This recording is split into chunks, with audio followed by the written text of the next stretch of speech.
Apa benar sekarang itu banyak orang yang alih profesi ya? Tidak membayangkan kalau sekarang itu mempunyai aset yang sampai ratusan juta bahkan miliaran itu hanya gara-gara memelihara aglo. Sekarang tidak ada alasan ya untuk generasi mager, malas gerak ya. Sekarang rumahnya bagus, tambah tanah, mobilnya juga sudah sampai tiga biji. Ya. Kalau ada stereotip kalau tanam aglonema itu ribet, mudah mati apa segala macam, itu gimana menjawab ini?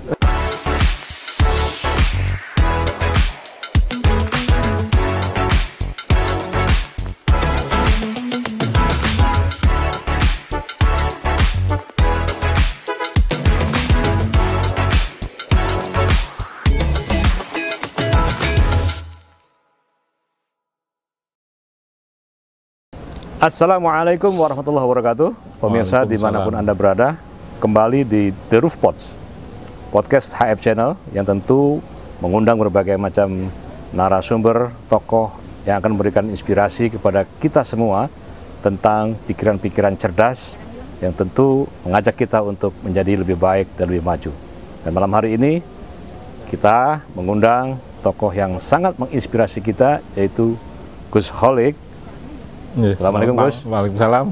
Beliau adalah seorang pemuda yang ternyata sejak kuliah selesai lulus, gelar sarjananya tidak digunakan untuk melamar kerja, ditutup masukin ke berangkas saja begitu.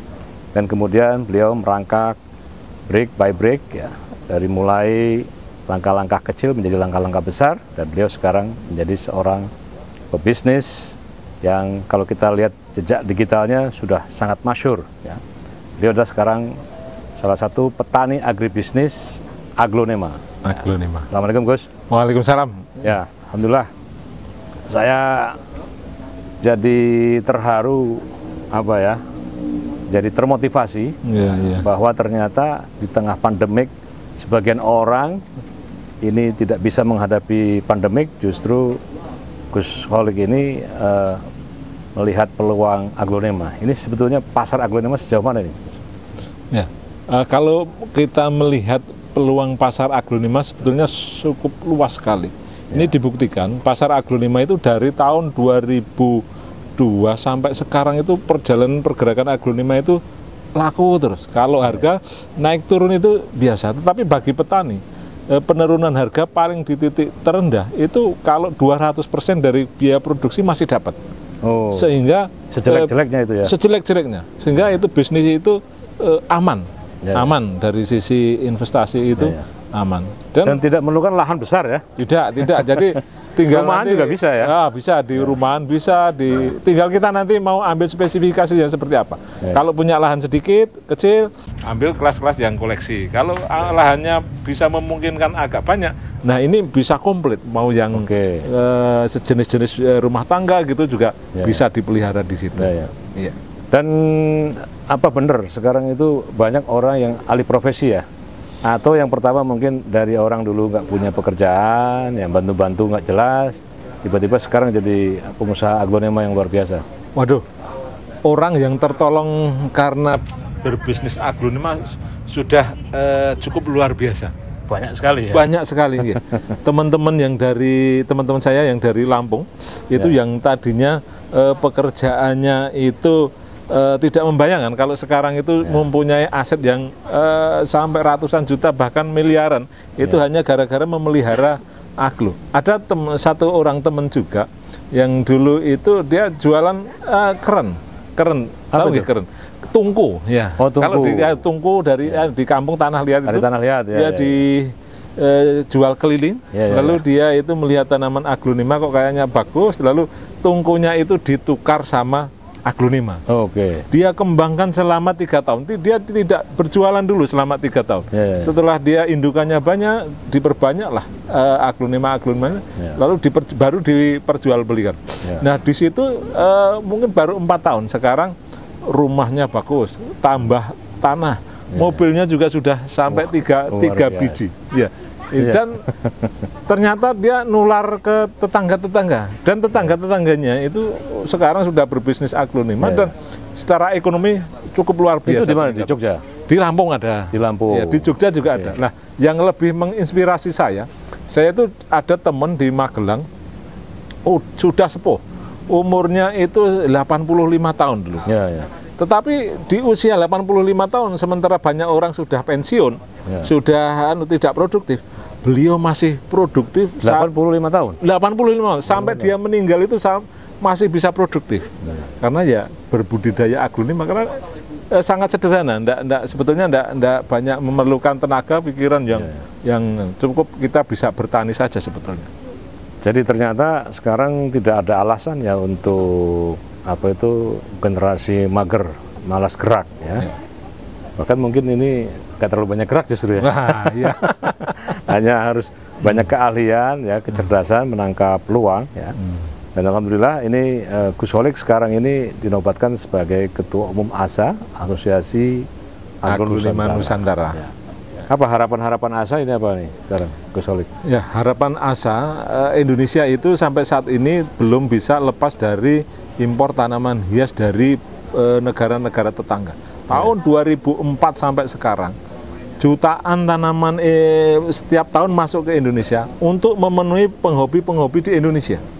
Nah, ini potensi luar biasa. Kami berharap penghobi-penghobi Indonesia ya bisa dipenuhi dari petani-petani Indonesia, sehingga petani-petani Indonesia ini nanti banyak yang akan termakmurkan dari aglonema ini. Lalu obsesi berikutnya bahwasanya kami pengen penyilang-penyilang aglonema yang bisa menumbuhkan varian-varian baru juga banyak bermunculan di Indonesia. Karena saya juga prihatin sampai saat ini baru segelintir orang saja, sementara di negara tetangga di Thailand sudah ratusan, kita baru 5 biji, padahal pergerakan kita sama mereka saya kira nggak jauh beda. Ya, dan jadi sebetulnya ada peluang bisnisnya luar biasa ya, karena kita masih impor aglo itu dalam jutaan pohon setiap tahunnya ya. Jutaan pohon setiap tahun, jutaan yang rupiah kita yang kita keluarkan ke negara tetangga, padahal cuma ya pelihara aglonema aja, menjadi petani aglonema saja, tapi kenapa harus kita buang-buang? Kalau ada stereotip kalau tanam aglonema itu ribet, mudah mati apa segala macam, itu gimana menjawab ini? Sebetulnya enggak, kalau kita tahu teorinya. Karena gini, aglonema ini dia perakarannya agak lembek, sehingga dia butuh media yang khusus.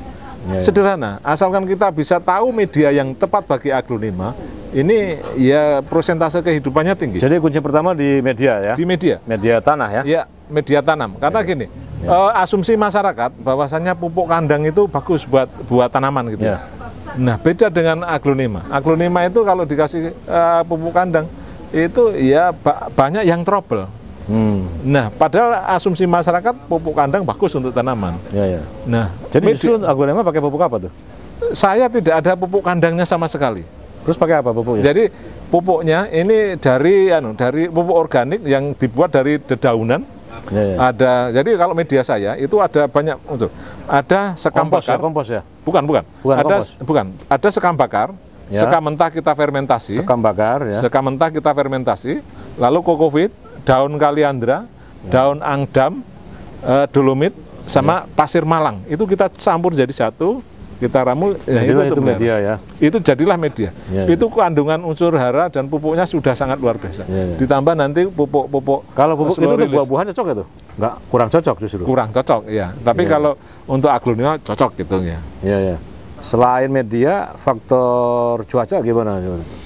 Nah, aglonema ini dia harus tidak di tempat yang panas atau? Ya, dia tidak cocok di suhu kisaran 18 ke bawah. Jadi ke bawah. Jadi daerah pegunungan nggak bisa dong? Nggak bisa, kurang bagus. Kurang bagus. Ya, malah kalau di panas itu semakin bagus, tapi dia harus di bawah naungan.